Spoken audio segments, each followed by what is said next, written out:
En directo con Coronel. Juan Guillermo Monsalve es uno de los principales testigos sobre la conformación del bloque Metro de las Autodefensas que, según ha dicho, empezó en la hacienda Guacharacas, que fuera de la familia Uribe Vélez. El señor Monsalve, quien está preso en La Picota, condenado a más de 40 años de cárcel por secuestro y otros delitos, asegura que 3 pares de hermanos estuvieron en la conformación de ese grupo paramilitar. Juan Guillermo Villegas Uribe y su hermano Luis Alberto Villegas, alias Tubo. Los hermanos Gallón Henao, tristemente célebres por el asesinato de Andrés Escobar. Un trabajador de ellos asumió toda la culpa y ya está en la calle. Y los hermanos Santiago y Álvaro Uribe Vélez. El señor Monsalve ha sostenido la misma versión por 12 años.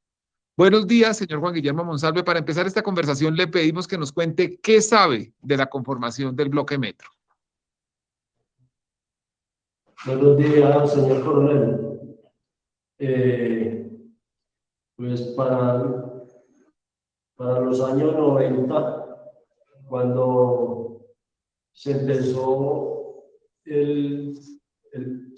fue por unos problemas que tuvo Santiago Uribe, y cuando eso estaba también en campaña Álvaro Uribe para la gobernación de Antioquia. Tuvieron un problema con un guerrillero que llamaban Darío Granda. Era el urbano en ese entonces de Providencia y de esa zona. Y así ya empezaron los problemas hasta que nos hicieron salir de la finca Guacharacas a nosotros. Y después fue que se organizó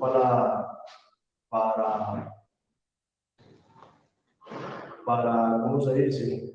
Ya se organizó pues el grupo para ya cuando se vinieron pues las masacres. Ya. Señor Monsalve, ¿cuáles son las masacres de las que usted habla? ¿Cuándo se presentaron? ¿Y quién dio la orden de esas masacres? Todo era organizado, era por Luis Alberto Villegas.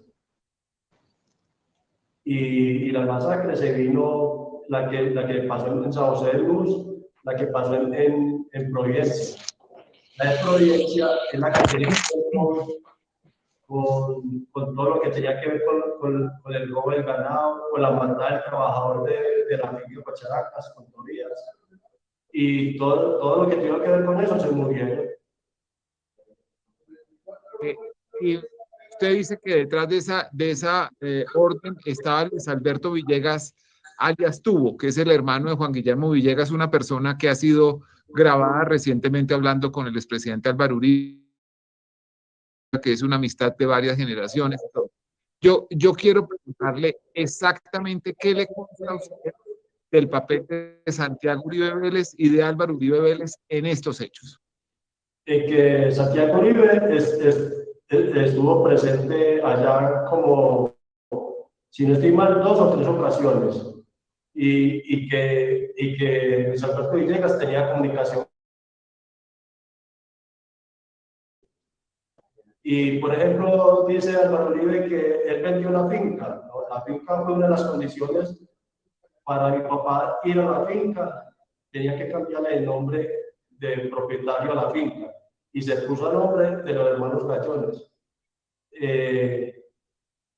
Pero, por ejemplo, el ganado que había en la finca era a utilidad y era de Santiago Gallón.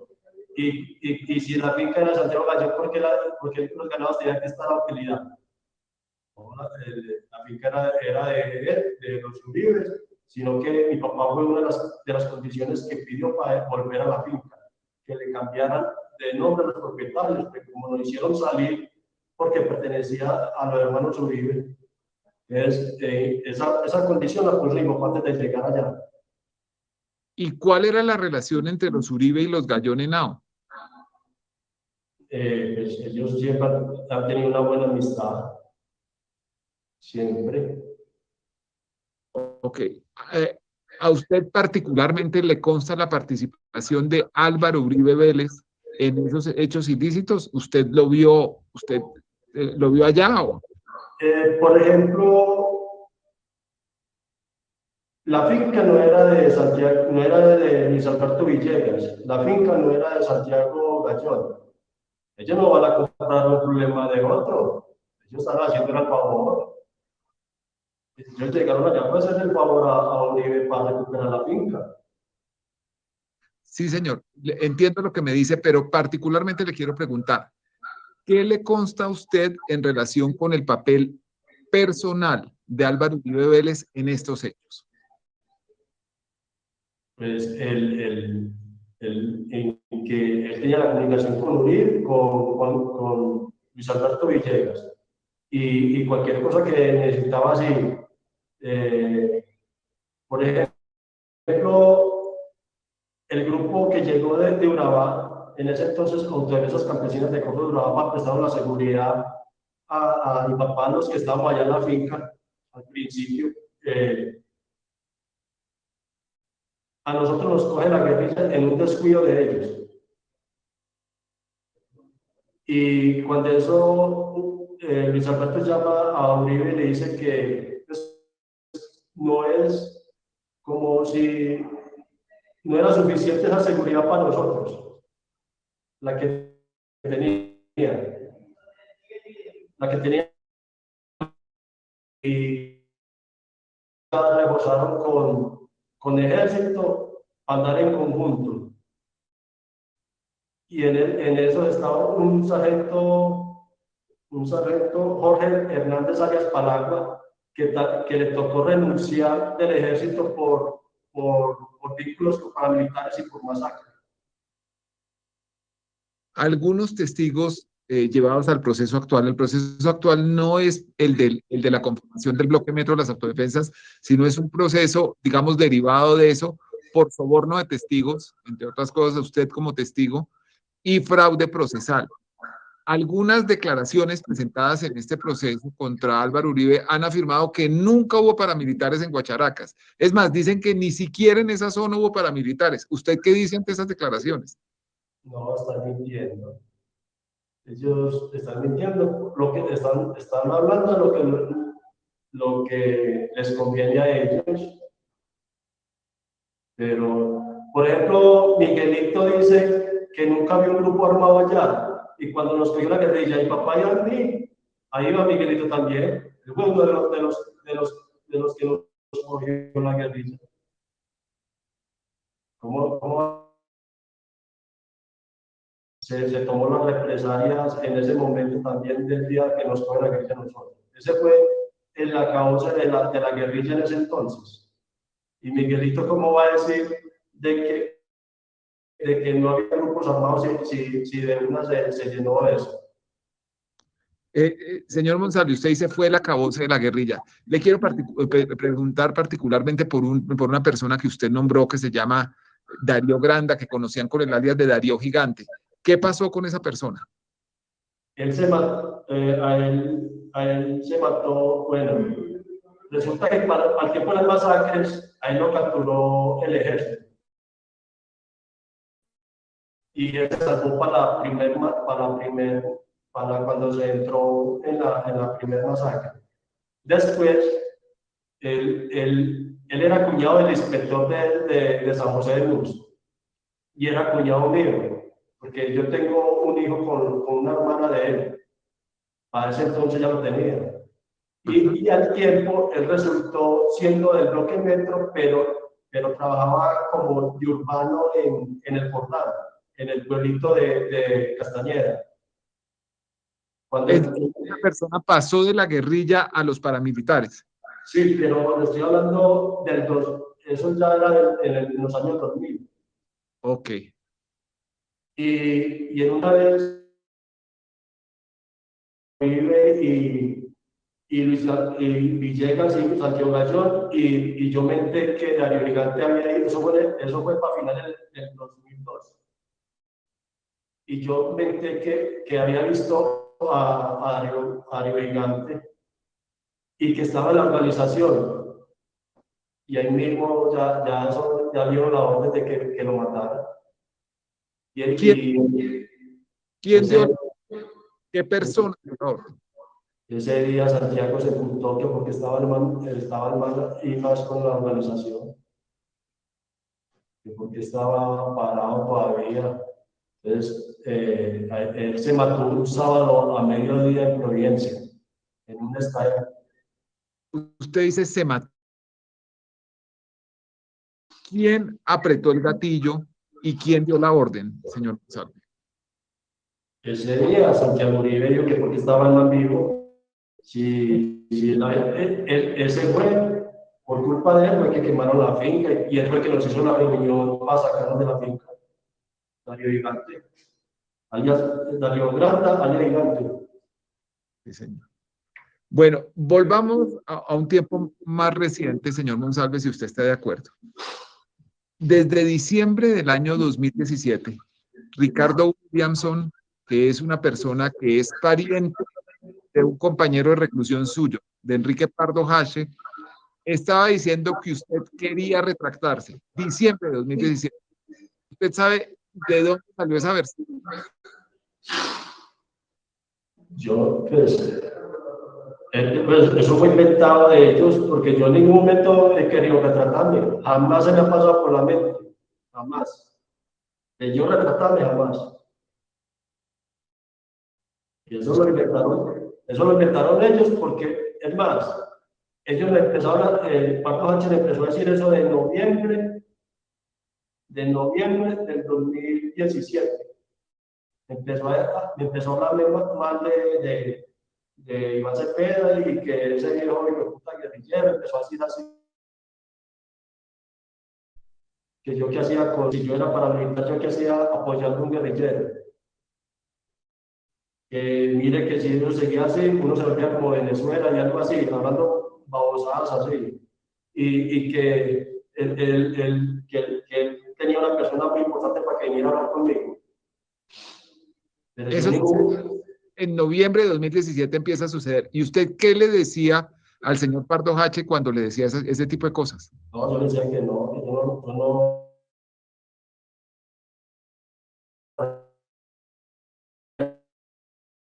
estaba tan mamado ese mal, que era para febrero, para el 22 de enero del 2018, yo solicité un traslado del PASME para UME en Herón, porque ya no me aguantaba ese señor, ya no me lo aguantaba. Él era fastidioso, él de por sí fastidioso. Yo con el señor he tenido como 2 o 3 problemas. Por ejemplo, él dice que yo le conté lo de la foto en Cómbita, si a él lo movieron en el 2009 para acá, para la Picota. ¿Él cómo va a decir eso que yo le conté en ese tiempo a él eso? No, son mentiras. Ok. Para darle contexto a esta conversación, quisiera, ya que usted toca el tema de la foto, tocar ese asunto. Hay una foto que lo muestra usted uniformado como paramilitar UCI en la hacienda Guacharaca.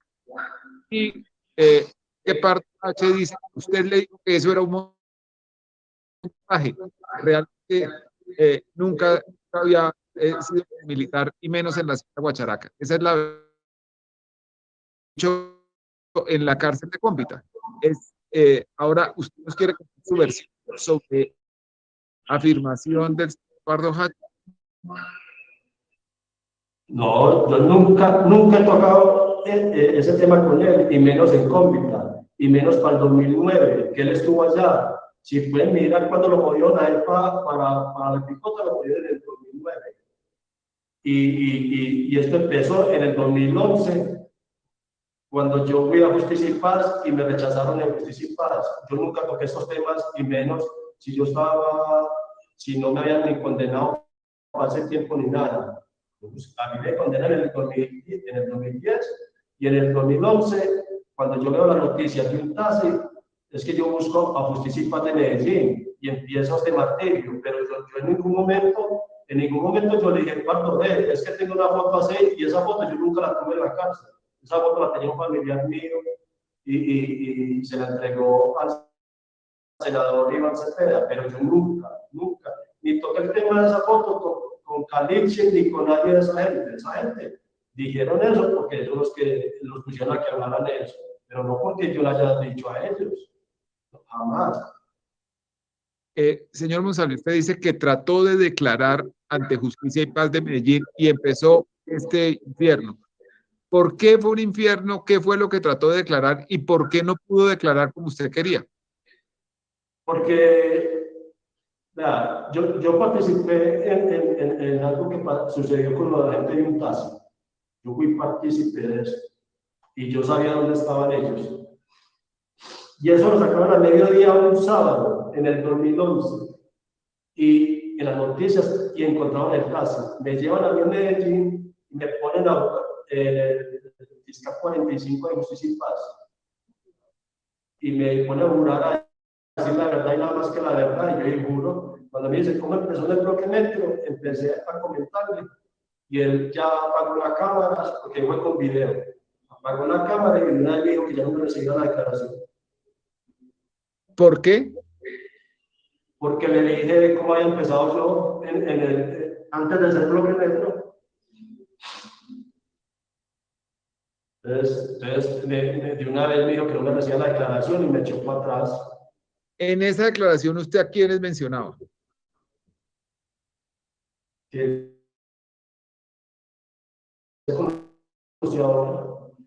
a los hermanos Uribe, a los Gallones y a los Villegas.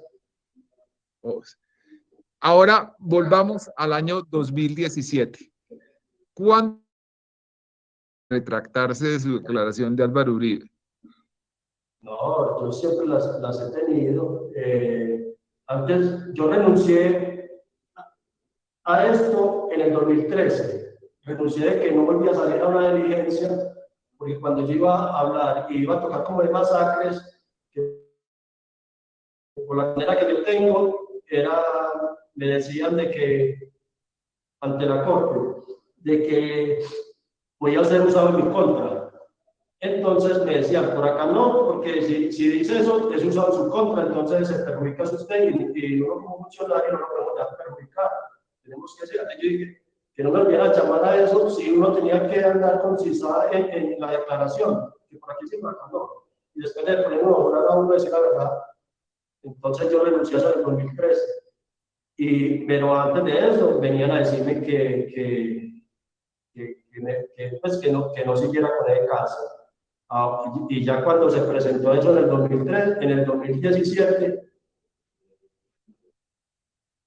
Paco Hacher, el que estaba manejando eso, por lo que yo he visto, era Jaime Lombana, que era llegado a Paco Hacher. Él sabía que tenía que hacer un recurso para presentar en la corte.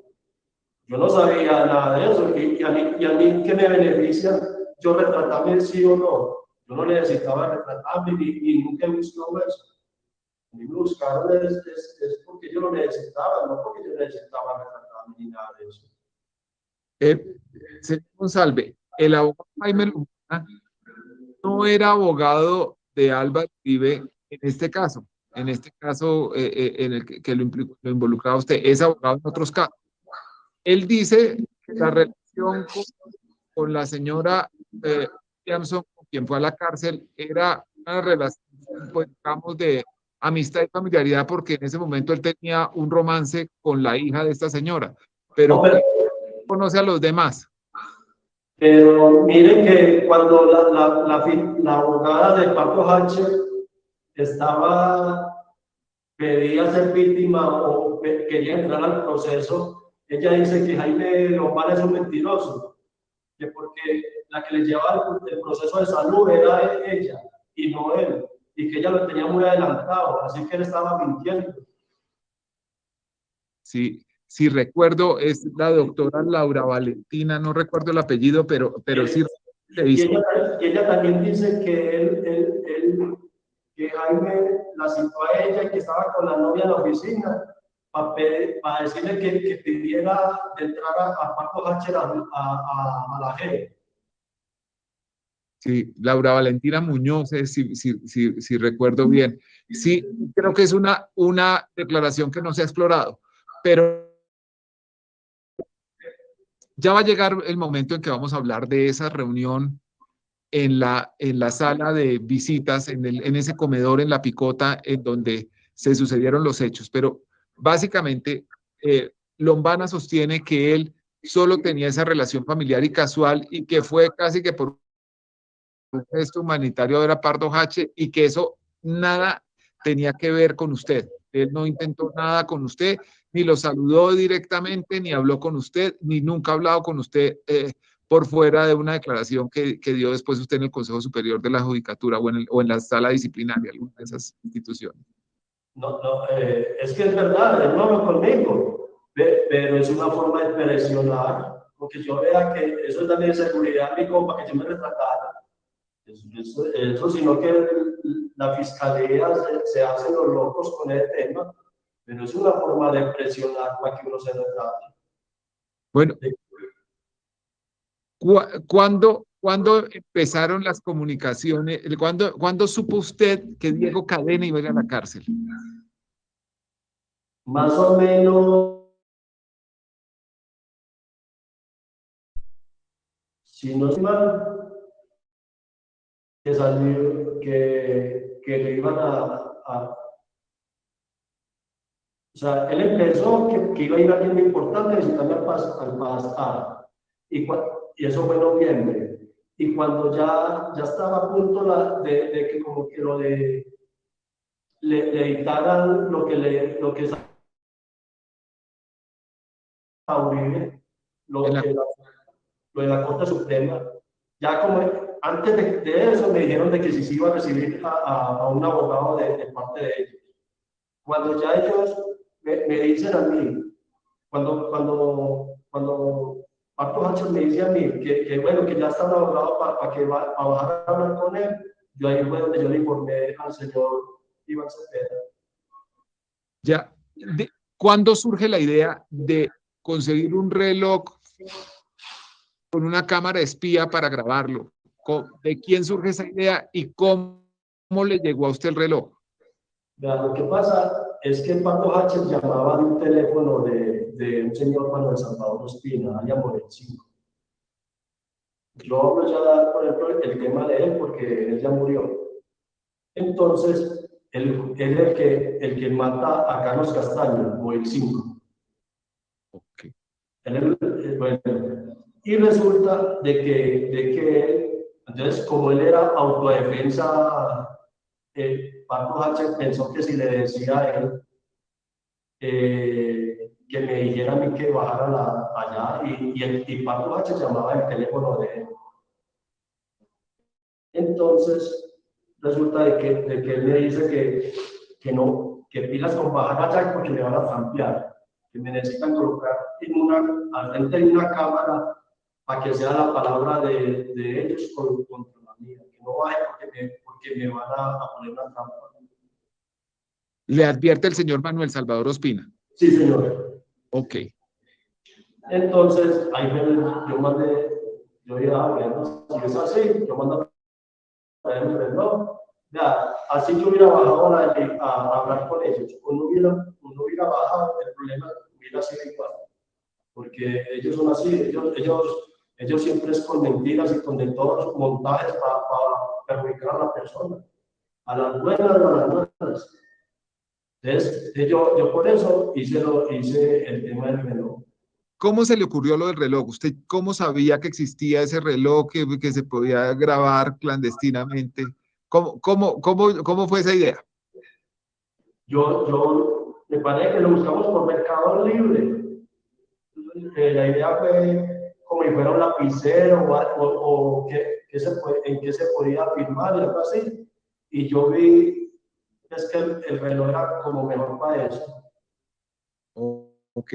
¿Y a quién le encargó que lo comprara y que se lo mandara a la cárcel? A ella, mira. No, uno así de momento, la única confianza era de ella. Uno ahí no puede confiar en nadie. En ese momento, Deyanira Gómez era su esposa. Sí, señor. Sí, señor. Y usted le pide que lo compre y que se lo mande a la cárcel. ¿Con quién lo mandó? ¿Quién le enseñó a usted a manejar ese reloj? Ella lo compra y me lo mandó con el abogado Héctor Romero. de que pues, según ella era de confianza de ella. Cuando yo bajo de abogados, que me mandan a llamar, el 22 de febrero del 2018, Cadena y Romero ya estaban sentados en la mesa. ¿Y quién los había presentado? ¿Por qué sabía que tenía que hablar? No sé, ya estaban ahí sentados en la mesa. Y en ese momento era Romero quien tenía el reloj con él. Sí, señor. Pero Romero lo tenía puesto. Lo tenía puesto en su muñeca. Sí, señor. Ok. Entonces empezamos a hablar y hablamos de lo de la G, cuando eso el reloj estaba apagado, hablamos de la G, de la entrada a la G, hablamos de justicia y paz, y resulta de que yo le dije a Diego, antes, hágame un favor, denme unos minuticos, yo pido la asesoría aquí con el abogado, ¿cierto? Pero yo era porque en verdad habíamos hablado de un tema que era interesante para el reloj, y entonces el abogado se paró en la mesa y se hizo a un lado. Entonces el abogado, Diego Cadena, se paró y se hizo en otra mesa. Y el abogado Romero cogió los papeles y me decía, vea, que muchas saludes de Yanira, los papeles eran como un simulacro, los papeles eran hojas en blanco. Y que muchas saludes, y yo le dije, y lo del no me lo pase acá, pásemelo en el baño. Y así fue. Yo salí para el baño y él también. ¿Y en el baño se lo entregó? Sí, señor.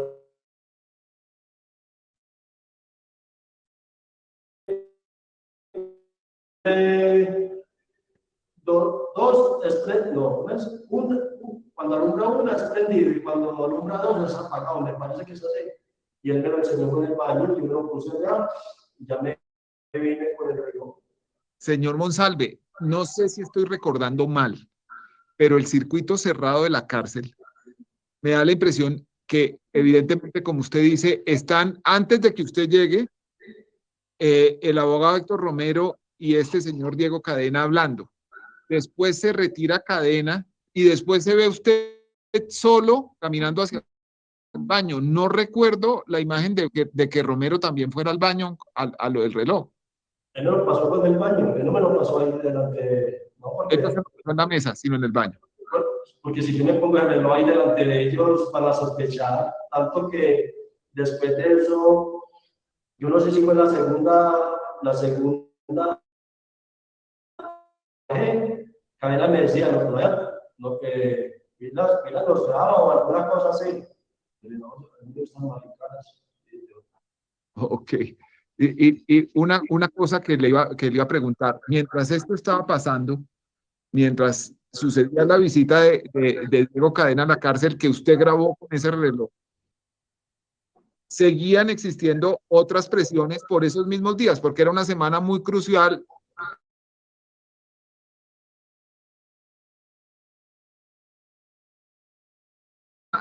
El término para presentar un Álvaro Uribe en la Corte Suprema de Justicia. ¿Qué otras presiones recibió usted durante esa semana? Eso era como si ya puesto de acuerdo.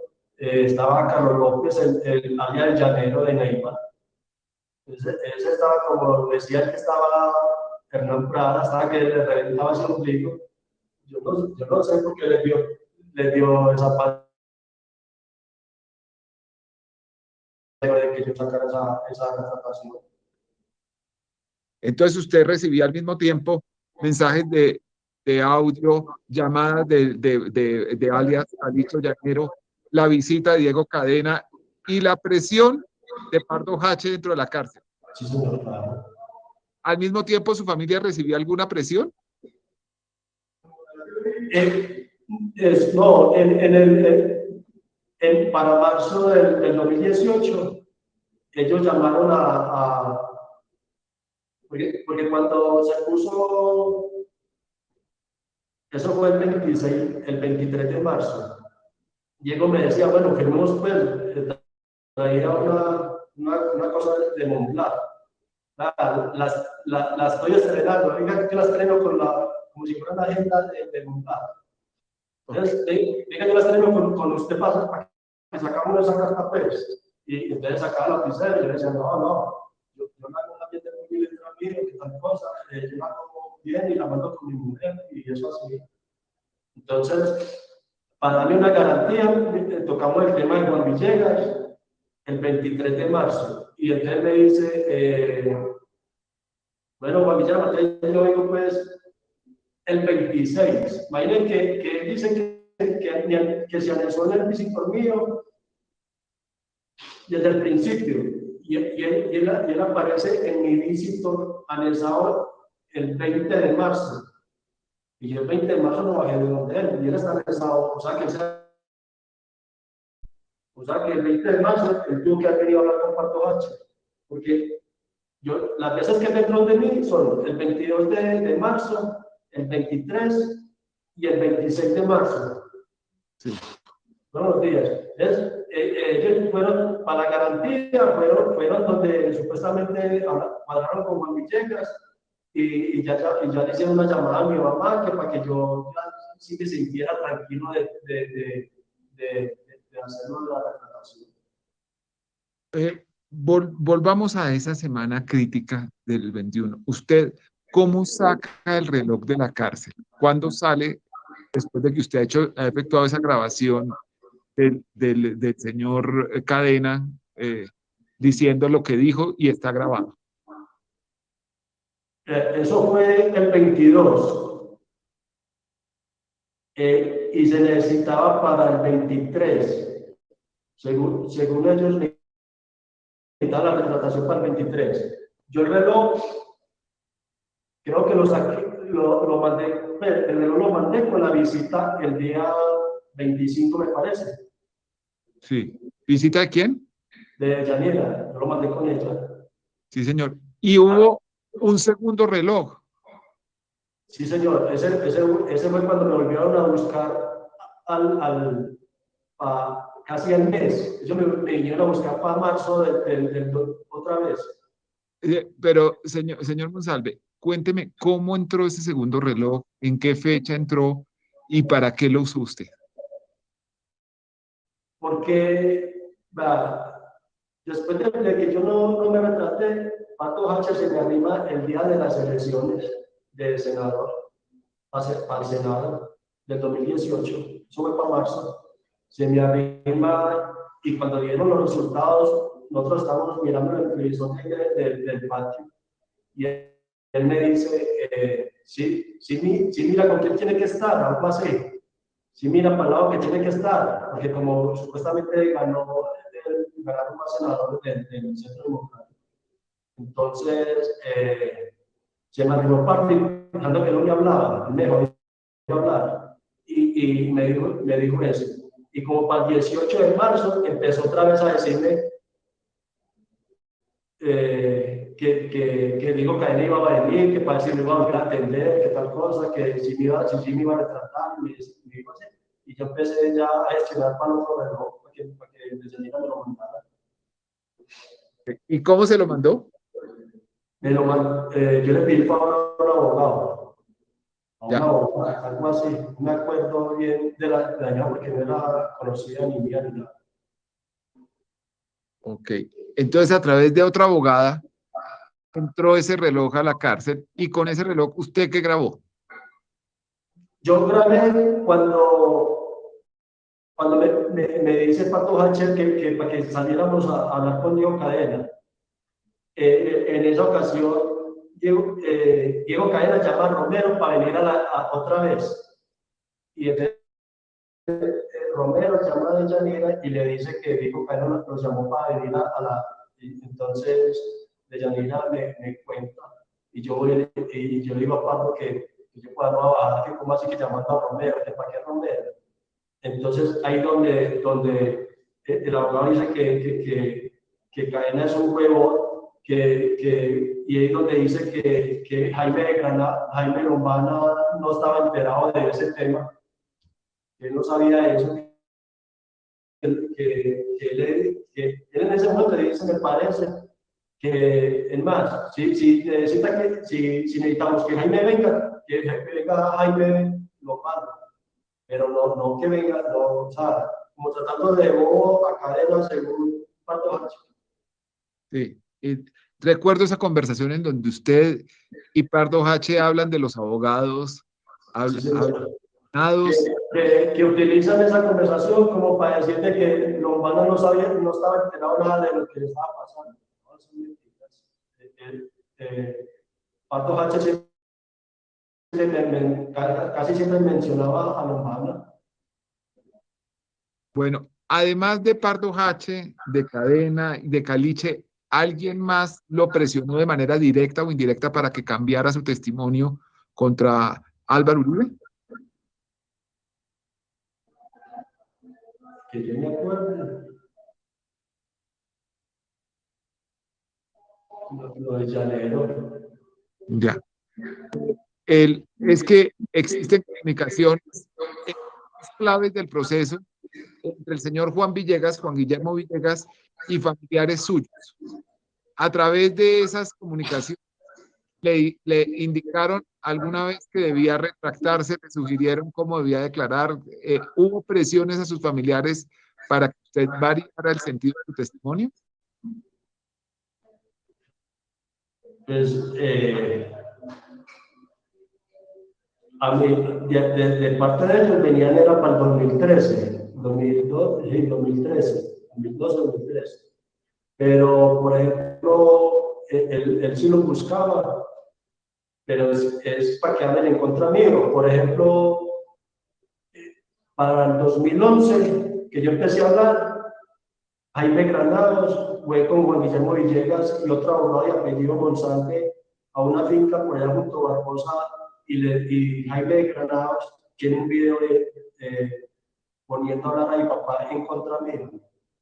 Yo creo que pues, creo que fue el abogado de Iván Cepeda que le pregunta a Granados que si conocía a mi papá o que se había ido donde él, y él dice que no, pero él sí fue. Ok. Él sí fue a presionar a mi papá, a mi hermano y a una hermana y creo que a mi mamá. Y mi mamá como que se enojó, ¿sabes? Señor Monsalve, la finca La Veranera es una propiedad que está a nombre de su ex esposa y de su mamá, está en un proceso de extinción de dominio. Cuéntenos cuál es la historia de esa propiedad. Cuando resulta de que mi papá tuvo un problema por ahí con un familiar que trabajaba con él y fuera de eso como que eh, eh, cuadraba como que carbón. Y entonces cuando yo conocí a Yanira, ella pues como para darle una estabilidad a ellos, ella me menciona que va una tierrita para llevárselos a ellos. Y ella compró la tierrita esa y de una vez le dijimos que a mi papá que me fuera pues para allá. Es más, mi papá acompañó a Yanira cuando ella fue a hacer los documentos porque Yanira negoció esa finca con alguien que le ayudó a vender. Una persona, uno de los vendedores, a presionarlo a través del teléfono, identificándose con otro nombre. Sí, señor. ¿Por qué lo? Pero en ningún momento yo le dije a él que la negociáramos ni nada, no. Pues yo como marido de ella le estaba ayudando a ella en qué sentido, en que si le pasaba, él mantenía un embargo por la DIAN. Yo le decía a que se pusiera al día con lo de la DIAN, es más, le dije a él, porque ella me dijo que si quería, ella prestaba los 20 millones que él le debía a la DIAN y que le pagaran los intereses a ella.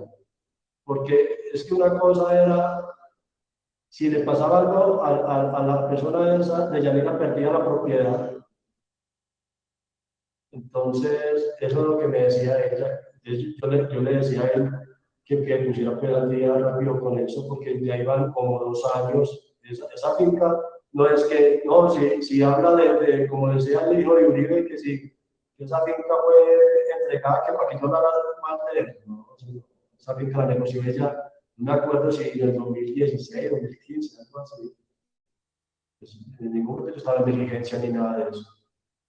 Señor Monsalve, ¿qué no usó usted para llamar a la persona a decirle que se pusiera al día con la DIAN o que hiciera los trámites para que la propiedad a nombre de su esposa y de su mamá se legalizara?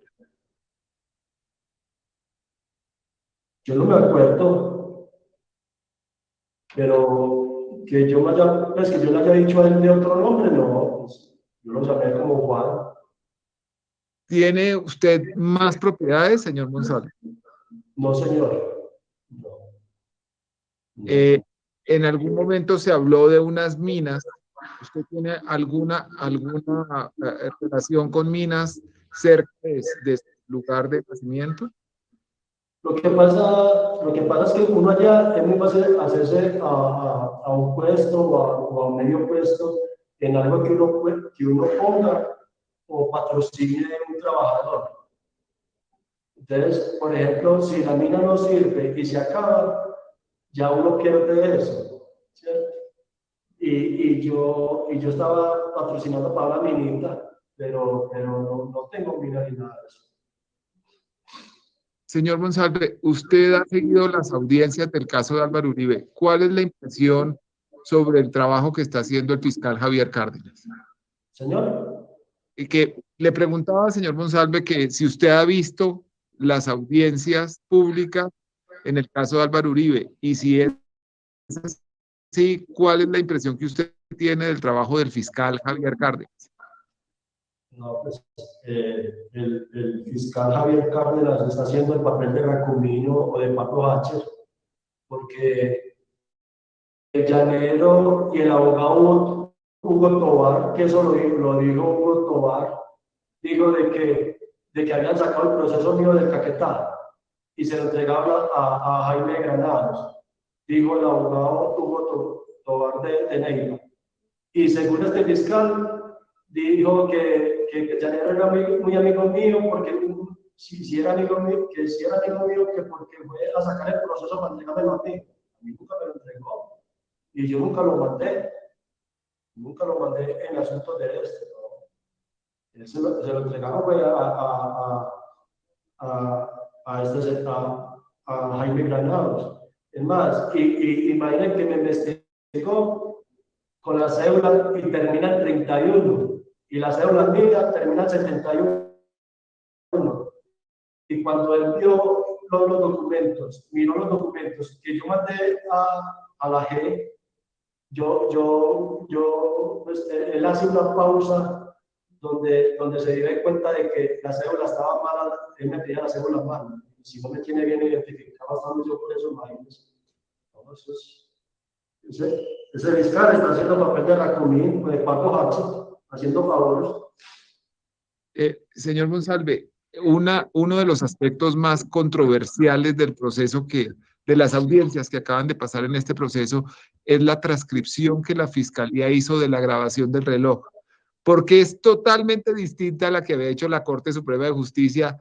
Cambia el sentido. Un reportaje de La Silla Vacía dice que es absolutamente contraria casi a la transcripción de la Corte Suprema de Justicia.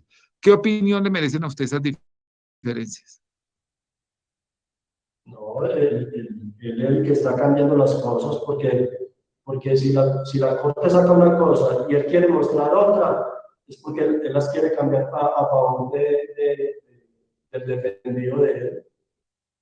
El defendido del fiscal. Del fiscal, claro. Bueno. Porque hay una cosa, de Yanira ni yo teníamos malas intenciones de manipular eso como para qué. ¿No? Es que, digo una cosa, donde yo no hubiera grabado eso, nada de lo que yo diga sin el reloj es válido para él. Y el reloj lo quiere descalificar también. Entonces, y en el momento de las grabaciones que están, yo estoy llorando, suplicando, retratando. Y yo veo que ahí está Pardo Hacher, que desesperado para que me retrate. No decía pues que la izquierda ya no era nadie y que Pedro y que Iván se iban para abajo ya, había más. Entonces, porque dicen, y las palabras me las ponen como si yo lo hubiera dicho cuando estábamos solos. ¿No? Yo jamás me expresé mal de Iván Cepeda delante de ella y no tengo por qué. Tampoco me expresé mal del señor Don Mario. Nunca me expresé mal de ese señor. Un señor que lo conocí una semana en el Paz B, y el tiempo que estuve él llegó como a los 15 días de yo haber llegado al mismo patio, ahí a la UNE. Nunca tengo, pues yo no tengo nada que sentir de señor, para mí es una buena persona, pero Diego Cadena y él dice que yo le dije que no, que estaba temeroso, que ya, uno cuando sale allá, nadie sabe para dónde va, nadie sabe, uno sale del patio a bocados. Y él dijo que yo decía que hablaba mal de Don Mario, o que de Carlos, no tengo nada que hablar de nadie, y no me retrato por miedo de nadie o porque alguien me está aconsejando, no, yo tengo la decisión de que yo caso soy una matraca para coger para allí y para acá, estoy en lo que estoy, y allá en Providencia, la gente sabe quién manejó ese proyecto desde que empezó hasta el 2005 que me vine. Y eso que ya era de Central Bolívar, pero sin embargo me llamaban a mí y esas cosas, pero no necesito de tratar porque otro me digo otra cosa. Sobre su pertenencia a ese grupo, está también un testimonio muy viejo de hace 10 años de un paramilitar que se suicidó en Barranquilla y que dice que los guacharacos, es decir, los hijos del mayordomo de Guacharacas, pertenecían a esa organización armada. Pues me imagino que a usted lo conocieron en un tiempo de su vida con el alias de Guacharaco, que se refería a usted. Sí, señor, el Guacharaco era yo, alias Guacharaco era yo en la organización. Señor Monsalve, ¿por qué usted no ha querido declarar ante la Fiscalía? Porque no hay garantías y ojalá todos los grupos armados que tienen que someter ante la Fiscalía pidan el cambio del fiscal, porque ese fiscal no da las garantías, nada para ninguna organización o para nadie. Pues para mí, y esperando que para mí no da, porque está ese. Yo estoy en un proceso como víctima y yo, por lo que he visto, yo soy el más acusado y el que más habla de mí. Un fiscal de los mejores me está dando la nota que sale y él no sabe cómo perjudicarme a mí o perjudicar a ella. Según estos somos los malos de Yanira y yo. Señor Monsalve, le quiero agradecer mucho haber tenido esta conversación conmigo. Seguramente este caso, las audiencias prosiguen la semana entrante, va a tener mucha atención pública y yo creo que muy interesante para la opinión conocer su versión sobre estos hechos. Muchísimas gracias. Bueno, señora, usted esté muy bien. Muchas gracias, que usted es uno de los que no me ha dejado morir en este caso. Muchas gracias, señor Monsalve, que esté muy bien. Bueno. Hasta luego. Hasta luego.